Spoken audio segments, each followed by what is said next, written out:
Winning isn't everything, but it's the only thing. In our business, there is no second place. Either you're first or you're last. It was named after Vince Lombardi. You play in Green Bay.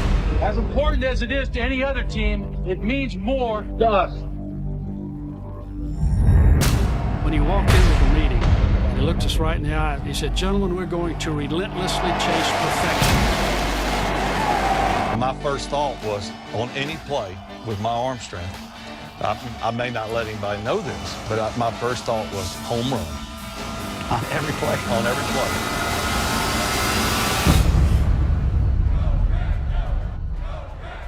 He did what?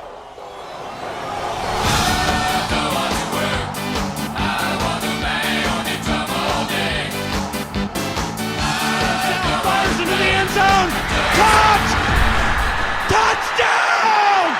No! Welcome back to the Packers Corner. We did it. Week 1 in the books. Victory for our Green Bay Packers. I'm sure the viewers are going to want to hear your thoughts right off the bat. Our local Bears fan on the podcast here, a resident Bears fan, I should say, had some interesting takes leading into this game. Schmitty, I want to give you a chance to defend yourself and lay it out. Well, what are you thinking after that performance we just saw? You know, I had a lot of late nights, sweaty nights. My poor wife cleaning my sheets after each of the last week.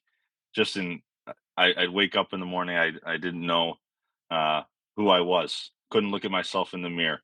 And now that's definitely for certain. I have to live with this Bears division championship for the rest of my life, or at least this season.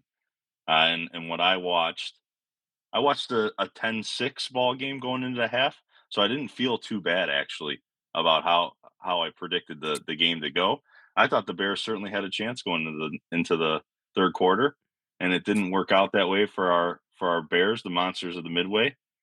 But pleasantly surprised. I said last week, anything better than a debacle from the Packers, I would be surprised pleasantly.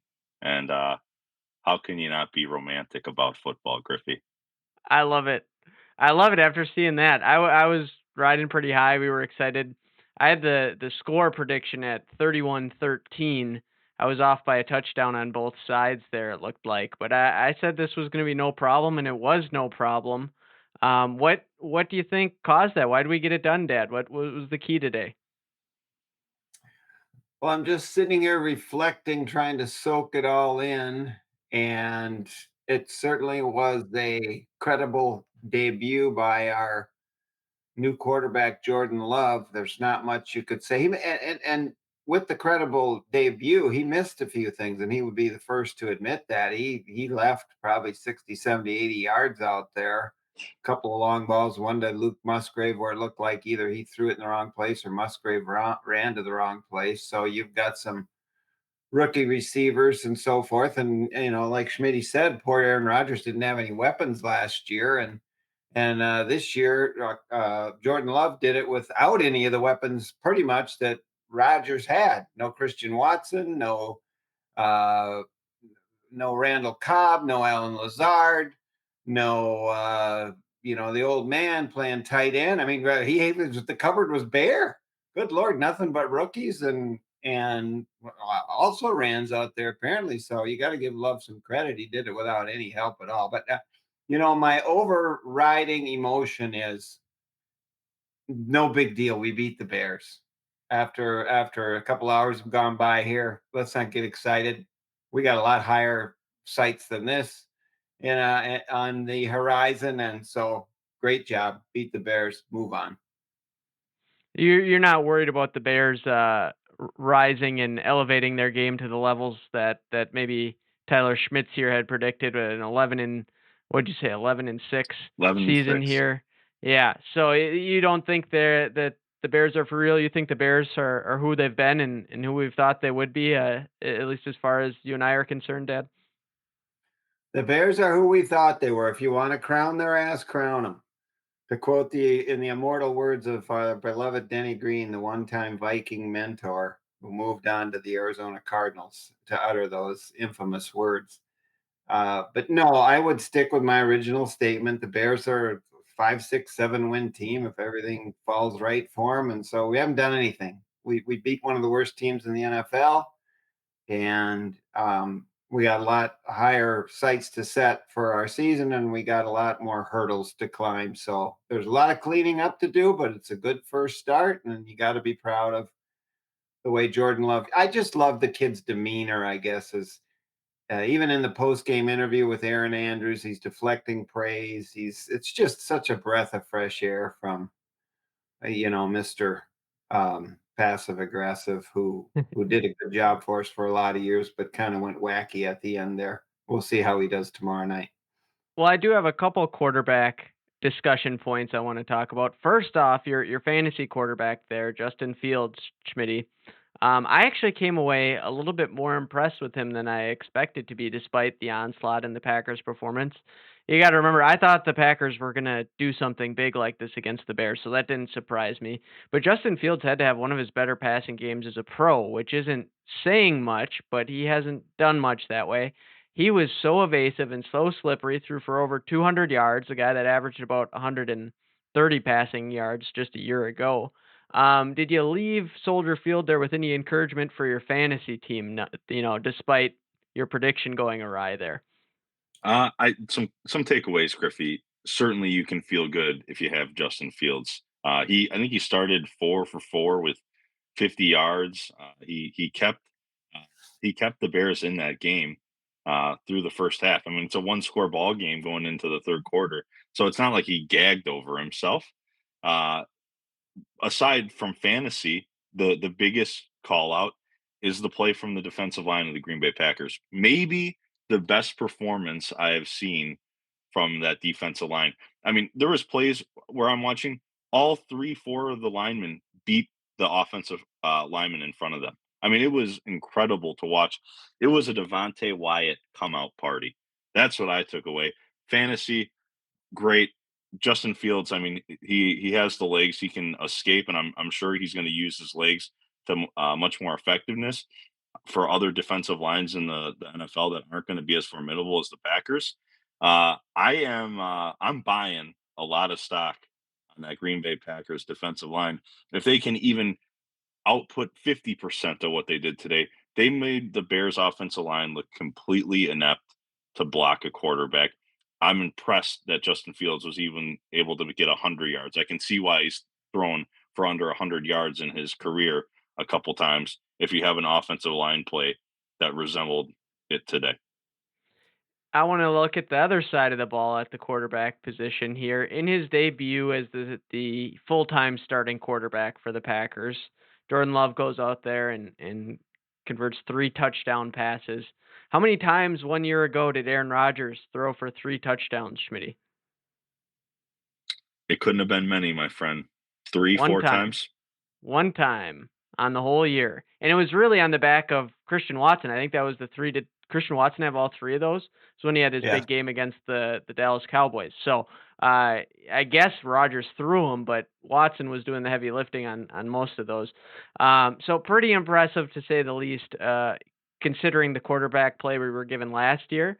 As I've laid out here on the pod, I think if we can get something better than what we had at the quarterback position last year, we're going to be formidable.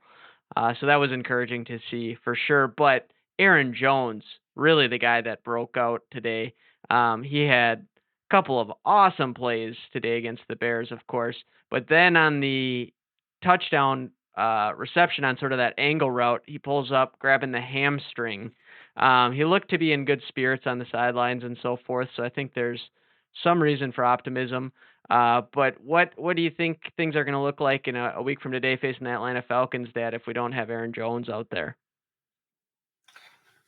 Well, Schmidt alluded earlier to the playmaking ability of Aaron Jones, and the more you watch AJ Dillon, love the guy's attitude and everything, loves to be in Green Bay, but he just does. He is not a top level running back. It's not 1A and 1B. It's 1A and 3C.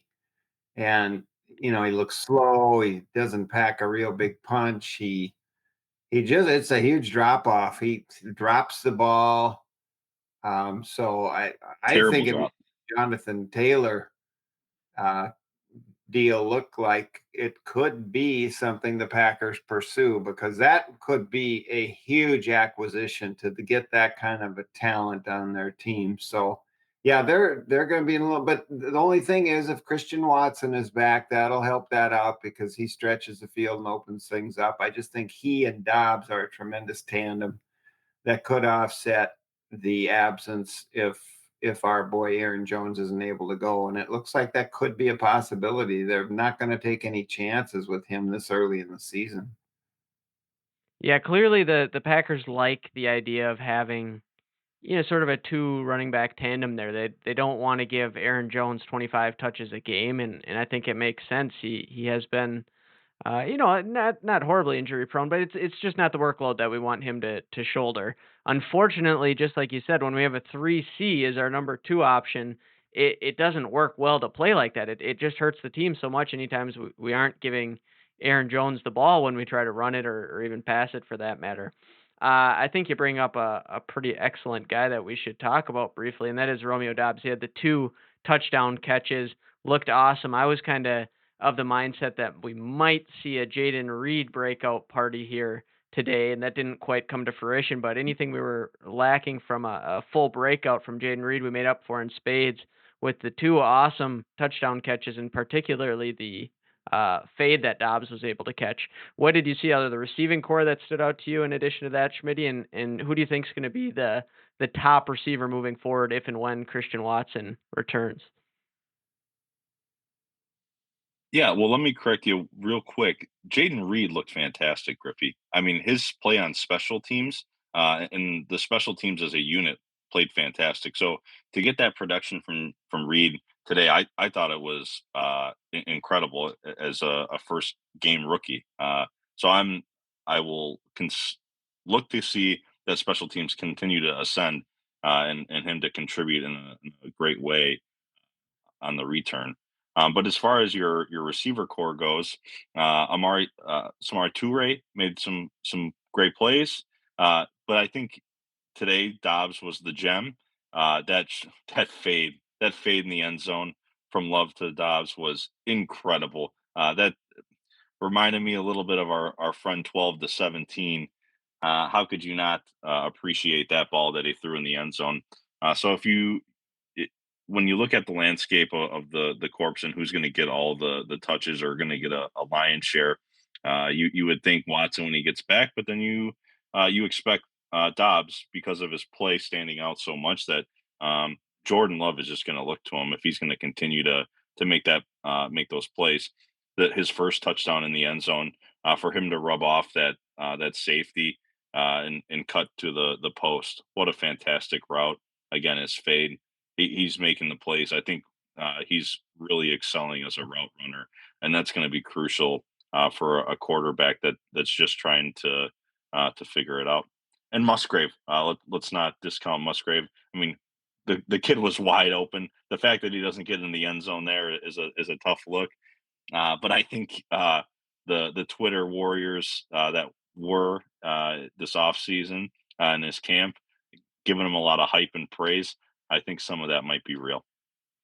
Yeah, in terms of Jaden Reed, maybe I have a little bit of lofty expectations. I really think he has a chance to be the guy, and I didn't see anything to that level from Jaden Reed. Is that maybe a little bit too much to expect out of the rookie's debut? Perhaps, but those are where my expectations and what I think he might be able to become. He was awesome in the return game. That's a great point. Watching the game there with you, Dad, you made a observation of note that to replace Keyshawn Nixon as the punt return man means you have to have something fairly special there because we've seen what Nixon can do at the ball. I just think the sure-handedness of Reed and the comfort, boy, is that a juxtaposition as compared to what we had a year ago with Amari Rodgers, Schmitty. Oh my God! Yeah, hopefully he's maybe him and AJ Dillon can start an Instagram account together and run around Door County and sample food because that's what they're both going to be doing next season. Dad, your thoughts on Jaden Reed? Well, it's interesting that we're -2 Rodgers, and it looks like we're better off. But at any rate, we'll let that go. I thought Jaden Reed was extremely smooth. You can just tell looking at a guy. He makes it look easy. There's nothing difficult about the way he catches the ball. He catches that ball, sets his feet, makes one move, puts his foot in the ground, boom, and he's up the field in a blink of an eye. And I think you're going to see that more throughout the offense as well. And I would just mention the smooth look of a couple other rookies today, which was our special teams guys. Our kicker was just absolutely beautiful. Drills a 52-yarder right over the center post in the Windy City. And our punter, who flipped the field position on several occasions. And so for 1 week anyway, like I said on our season preview, we have ascending rookie, exciting players all over the frickin' field. And we didn't mention Carl Brooks and Colby Wooden. I don't know if Colby splashed, but Brooks did at the end of the game there. We got Lucas Van Ness with a sack. We got our buddy Quay Walker making a pick six. Oh my gosh, how can you not be thrilled to death with the talent that is all over the foot? Even my boy, the Jack Pine Savage, got in the act today and made some plays for us and came up and made some tackles and looked like a player now. Maybe it was just the Bears. I don't know. But at any rate, for one game, got a lot of excitement out there. Certainly. And as you said, we have varying expectations for the Bears on this podcast, on this panel that we have here.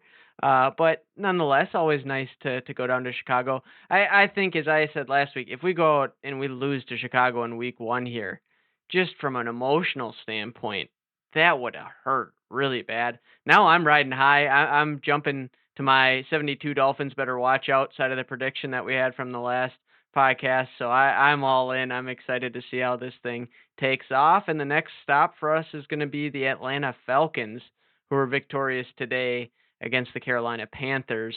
Against the Bears today, we did a pretty darn good job against the rushing attack. You know, Justin Fields ran for 59 of their 122 yards against us today. But Atlanta brings maybe the best run blocking offensive line in football. They have Tyler Algier, who was a 1,000-yard rusher 1 year ago. They have Bijan Robinson, who is a top 10 rookie running back draft pick, and in this era, that is saying something. Looked awfully good today against the Panthers. So we're going to have to be formidable against the run next week is going to be the key. By the same token, the Atlanta Falcons were not exactly world beaters moving the ball through the air, fairly one-dimensional. Based on what you saw from the run defense, Schmitty, how do you think we'll line up against maybe a little bit more formidable and more, standard running attack coming from the running back position next week? Yeah, certainly. I mean, it's definitely a different scheme next week than it was for the Bears. I thought this week the Packers did a great job containing Justin Fields, so it's a little bit different of a scheme when you're really concerned about the edges for a running quarterback like you had for Fields. But going into next week, what you really want to see is gap assignment, and I feel like if the defense line did so well today, and that they really stuck true to their assignment, that they'll whatever the defensive coordinator, Mr. Joe Barry, whatever he gives them and lays out the plan, that they'll follow. Uh, Devondre Campbell's one hell of a tackler, and if Quay Walker is ascending and even plays remotely close like he did today, watch out. I think we take care of that run game quite well. As you pointed, they are a very good run. They're set up to run the ball very well.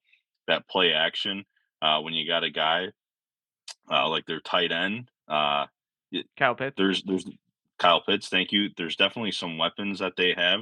They're set up for the run game. I think it's a good test. I think it's a little variation from what they experienced week one, and it'll then give us a little more validity to this defense. If you guys believe that the Bears are only a 5-6 win team, that means that they're not very good. Maybe I think the Falcons are certainly better than the Bears, and from your perspective. And so if they handle the Falcons, then maybe we really have something here in this defense. Well, the rushing attack is interesting, just given our struggles in that department last year. So it'll be interesting to see how Joe Barry adapts things this year. We certainly had our struggles against the pass attack, early on against the Vikings in particular, and some other games. But that's just been a long, thorn in our side there. So I'd be curious to see how that looks in 1 week from today. I'd like to get your thoughts on a week from today. But first, before that, Dad, what were your thoughts on Joe Barry just tactically today? How can you be disappointed? I mean, nobody got deep behind us. The game plan going into that game has to be you cannot let Justin Fields beat you with his legs. Clearly, they were disciplined in that area. Schmidt points out very adroitly that the defensive line play was stellar. Uh, so it's all great, but I think Schmidt has it right. It's I don't know how good the Bears are, so we can be happy. It certainly is a good indicator that we have some potential, but the bigger tests lie ahead, and we will find out down the road if this is really meaningful or not. But certainly, it is encouraging, and we'll see where it takes us for the next week. Yeah, absolutely. I do want to look back here. Just the thought crossed my mind to see if we can look into it a little bit. Do you remember Aaron Rodgers' debut as the full-time starting quarterback? Do you guys have any recollection of how that went? I remember the first Viking game he played in. He was like 16 for 25 for 192 yards, and they won the game 17-7 or something. But I don't think that was his debut. You're pretty Um, darn close. So he actually did play the Vikings week 1 of the 2008 season. He okay. finished 18 for 22 for 178 and 1 touchdown, and they won the game 24-19. So fairly reminiscent of what Love was able to do today. A little bit more efficient, maybe for Rodgers, um, but Love Hold was it, a hold better. it, hold it, hold it. More efficient. We had three touchdown passes from Love. We had a passer rating of 120. We had 245 yards passing, and we left 50 or 60 out there. I mean, I know the opponent was different, but you certainly have to not downgrade Love's performance today. I'm not being critical. It I'm was just saying, terrific. he completed a lower percentage of his passes and was the beneficiary of a couple of really large, fairly broken plays where he got the throwback screen. Not to take it away from him. I'm as big of a Jordan Love supporter as anybody, but it was a little bit gimmicky. You have the fumble that he then just tosses up to drunken sailor Luke Musgrave, and those two plays collected quite a few yards for Jordan Love. On that, he was 15 for 27, so slightly over 50% passing the ball. um, Rating turns out pretty good because when, on those long plays are going to get you higher yards per attempt.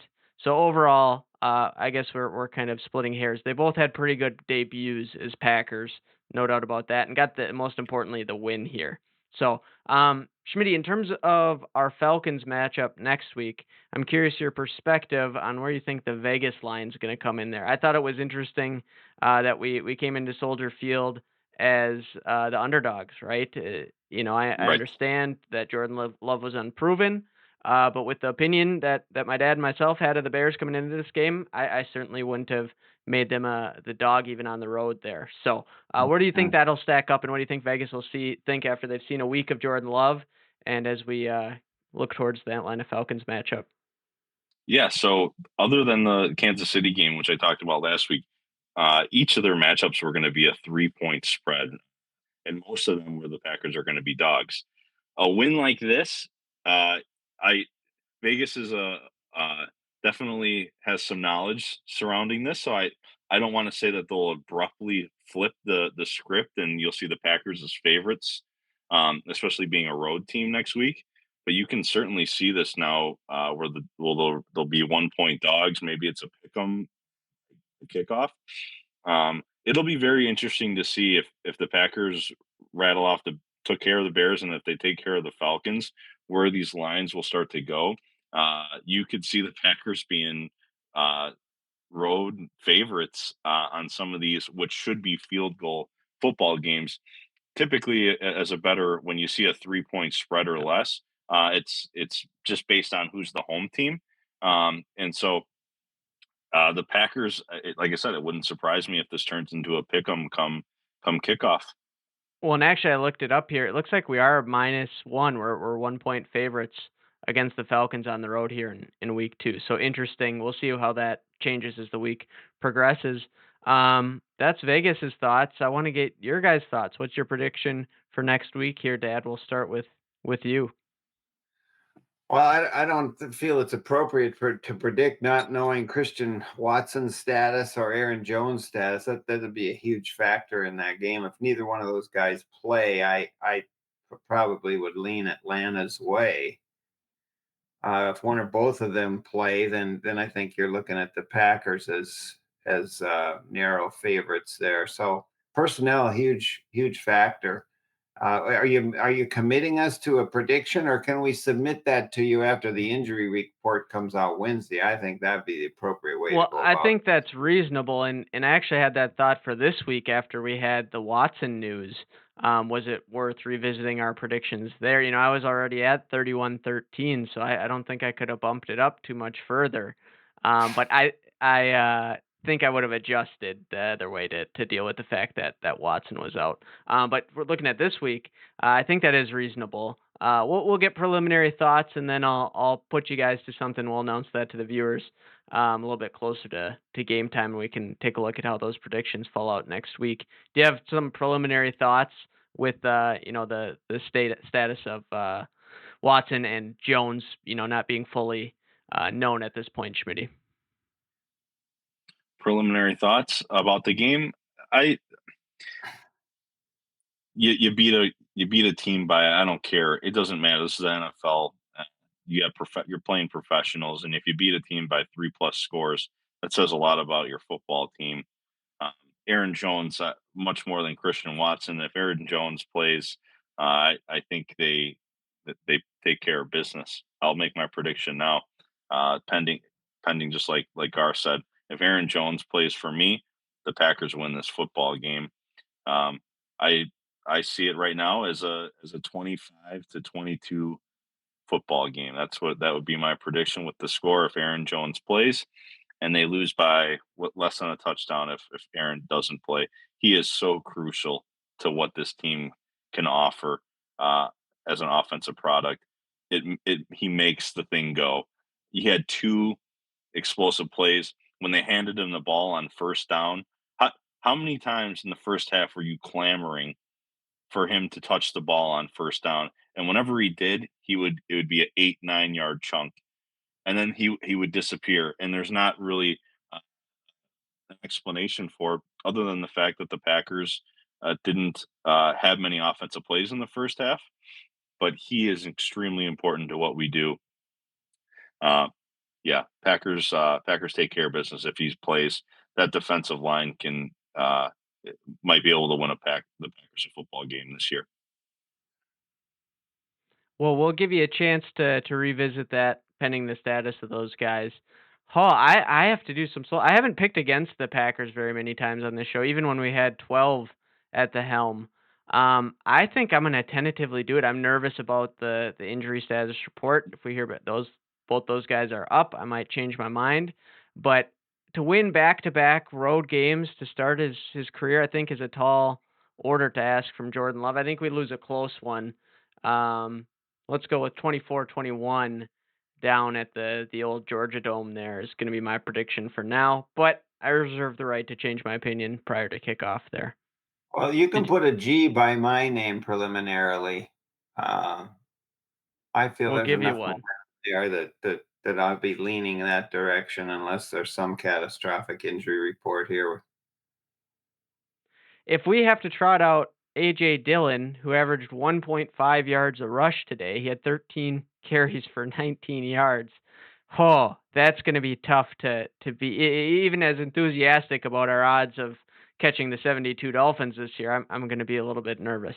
Do you think Well, you that might the be looking at Schmidt's prediction last week, where by the end of the season, you will not have either one of those backs starting, and you could have it in week 2 with Patrick Taylor and our boy Wilson, shouldering the load they are prepared to. We need something more dynamic than Mr. Hey, Stuck in Patrick the Taylor Mud. did look good in a brief spurt there, for whatever that's Real worth. quick, guys, I don't want to totally fault Mr. Dillon. They cannot have him run outside the tackles. It is a joke when he does. They're lining him up in shotgun, and they're doing that pitch out. He has no business running those outside tackles. Keep him within the A and B gap and let him get his shoulder pads into some Yeah. guys, but in the guards, he can't do that outside stuff. Uh, as much as you want to see Aaron Jones touch all the balls, take all the carries, that's not realistic. We have to have AJ Dillon supplement some of it. Just keep him inside the tackles. Is Jaden Reed a guy you think we might be able to give a little bit of a workload, give a different look out of the backfield, or change a pace? I just don't know what the option is for us without an absence of going out and getting Jonathan Taylor. You really want this to work out, huh? You want Jaden Reed to be an all pro his rookie year. You want him to use him everywhere. This is Randall Cobb uh, on Super Saiyan mode. I hope for your sake, Griffey, I hope this all works out for our boy Jaden Reed. Uh, Well, it's just an it would be honest nice to exploration of our options. Like, I feel like in a great game, I feel like we need something else at that spot unless we're going to give Aaron Jones 25 touches, which we're not. certainly. Maybe some screens. I do enjoy those 3 out, dip the inside guy to take a screen pass in the outside or receiver's block. Maybe we get some of that, an end around, a Christian Watson end around. If he's not playing, then Jaden Reed takes that spot, takes that position. So I haven't really seen him dynamically with the ball in a carry like situation. But if he can do stuff in special teams, then why not give him a chance on some of those gadget plays in Well, that's offense? another guy, Schmitty. You bring a point, Keyshawn Nixon. There's been talk about him mixing in with the offense. Now, he's not going to be getting 10 touches on offense a game, but a couple plays here or there. I think I'm just getting to something with the dynamicism. Aside from what we have in Aaron Mm. Jones, is really lacking there. Dad, do you resonate with what I'm sensing there? The dynamosity of the Yeah, duo running back tandem in Green Bay is replete with problems as far as the second option goes, I think is what you're saying, huh? exactly right.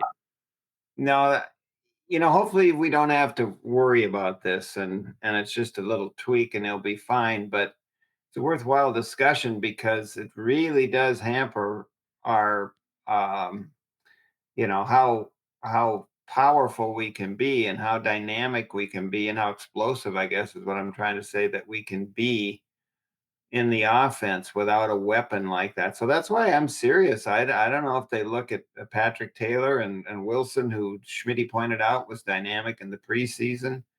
If Aaron Jones isn't even up and ready to go, certainly one or both of those guys are going to be on the game day active list, and you'll just have to figure out how to incorporate them. I have a feeling LaFleur works around that maybe with some more wide receiver screens and end arounds with Jaden Reed and Christian Watson and that type of thing. The play he drew up today on the old triple option wishbone look with Jaden Reed in motion and pitching it out didn't Yeah, work very well against the no. Bears. So I think we can kind of scrap that one.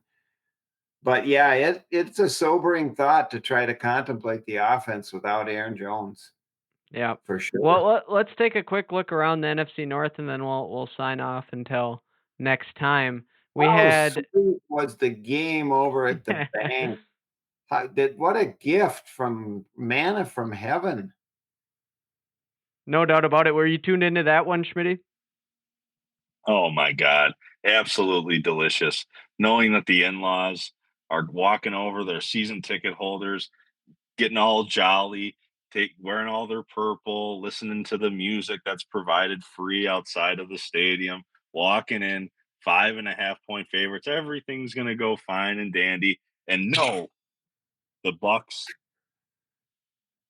ruined the whole party. I loved it so much. I'm prancing around my couch. I'm doing laps, kissing myself.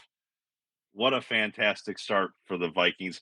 Can't wait to listen to K-Fan tomorrow morning. Oh, that's gonna be glorious, isn't it? I hope your in-laws aren't listening. Oh, I send them the pot every week. Oh, okay. Hi, family. Best Oh, wishes that way, yeah. Ooh. oh, skull, goal. You Oh gotta my love it. gosh, if that isn't the most fruity looking thing I've ever seen in my life, for heaven's sakes, act like a football fan, not a soccer fan from somewhere in Liverpool, England, for the love of Pete. Kirk Cousins throws for 344, 150 for Justin Jefferson, long touchdown for Jordan Addison, and it just doesn't matter. Baker, the playmaker, gets it done against the Vikings in week one. That's got to sting a little bit, too. I heard quite a bit of denigrating of Baker Mayfield from the folks over at K-Fan there, and then he goes out and gets it done against the Purple. That was a sweet What one, no doubt does it about it. say about the Vikings defense that they make Baker Mayfield look like the second coming of Tom Brady, for crying out loud? Just what we said, that defense is what we thought they were. You can't bring in a coordinator and lose personnel and think that you're somehow going to have a defense. So they it looks to me, of course, they fumbled away the game. Cousins had 2 fumbles and a lot And of they other should have had a things. touchdown going in. He threw a nice ball to KJ Osborne, and the defender just ripped it Yeah. away from at like the 2-yard line.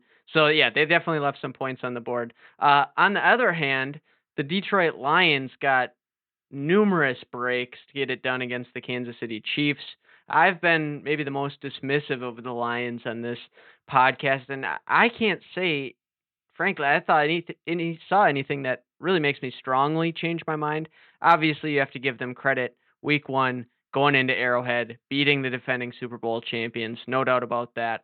But they beat them without Travis Kelsey, and thanks to Kadarius Toney having one of the worst performances on a football field that I've ever witnessed, literally handed them a touchdown.